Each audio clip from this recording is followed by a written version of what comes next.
ഗോകുലം ചിറ്റ്സിനെതിരെയുള്ള ആരോപണം അടിസ്ഥാനരഹിതമെന്ന് Sree Gokulam group of companies chairman Gokulam Gopalan. വ്യാജ പരാതിക്കെതിരെ നിയമ നടപടി സ്വീകരിക്കുമെന്നും ഗോകുലം ഗോപാലൻ അറിയിച്ചു. വിപിൻ സി വിജയൻ വിവരങ്ങളുമായി മലപ്പുറത്ത് നിന്ന് ചേരുന്നുണ്ട്.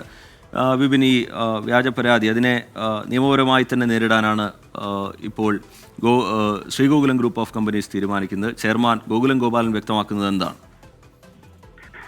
അതെ, ഗോകുലം ചിട്ടിക്കെതിരെ ഉയർന്നിട്ടുള്ള ആരോപണങ്ങൾ ആ രീതിയിൽ പരാതി കൊടുത്ത് അതിൽ കേസെടുത്തതിൽ അത് അടിസ്ഥാനരഹിതമായ ആരോപണങ്ങൾ ഉന്നയിച്ചുകൊണ്ടാണ് പോലീസിനെ സമീപിച്ചത് എന്ന് വ്യക്തമാക്കുകയാണ് ഇപ്പോൾ കമ്പനി ചെയർമാൻ ഗോകുലം ഗോപാലൻ. ഒപ്പം തന്നെ ഇതിൽ പ്രധാനമായും കേസിൽ ഉൾപ്പെട്ട, അതായത് ഈ കമ്പനിയെ തന്നെ 3 ചിട്ടികൾ വിളിച്ചെടുത്ത് 1,85,00,000 രൂപ വിളിച്ചെടുത്ത് ആ പണം തിരിച്ച് ചിട്ടിയിലേക്ക് അടയ്ക്കാതെ കമ്പനിയെ ചതിച്ചു എന്നുള്ള ഒരു പരാതി ഉണ്ടായിരുന്നു.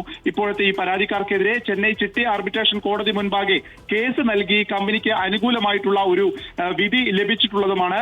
ഒപ്പം തന്നെ 1,54,00,000 രൂപയുടെ വിധി റദ്ദാക്കാൻ പിന്നീട് ഇവർ അപ്പീലൊന്നും നൽകിയിട്ടില്ല എന്നുള്ളതും ശ്രദ്ധേയമാണ്. അപ്പോൾ ഇത്തരം ഒരു പരാതിയുടെ ഒരു പശ്ചാത്തലം ഉള്ളതിന്റെ അടിസ്ഥാനത്തിലാണ് അടിസ്ഥാനരഹിതമായിട്ടുള്ള ഇപ്പോഴത്തെ ഈ കേസ് കൊടുക്കലിന്റെ പിന്നിൽ ഉള്ളത് എന്നുള്ളതാണ് ഗോകുലം ഗോപാലൻ ഇപ്പോൾ പ്രസ്താവനയിലൂടെ വ്യക്തമാക്കിയിരിക്കുന്നത്. അതുകൊണ്ട് തന്നെ ഇതുമായി നിയമ നടപടികളുമായി മുന്നോട്ട് പോകാനാണ് ഇപ്പോൾ തീരുമാനിക്കുകയും ചെയ്തിരിക്കുന്നത്. ശരി, ഗോകുലം ചിറ്റ്സിനെതിരെയുള്ള ആരോപണം അടിസ്ഥാനരഹിതമാണ് എന്ന് Sree Gokulam group of companies chairman Gokulam Gopalan വ്യക്തമാക്കുകയാണ്. വ്യാജ പരാതിയാണ് ഉയർന്നു വന്നത്. ഇതിനെതിരെ നിയമ നടപടി സ്വീകരിക്കുമെന്നും ഗോകുലം ഗോപാലൻ വിശദീകരിച്ചു.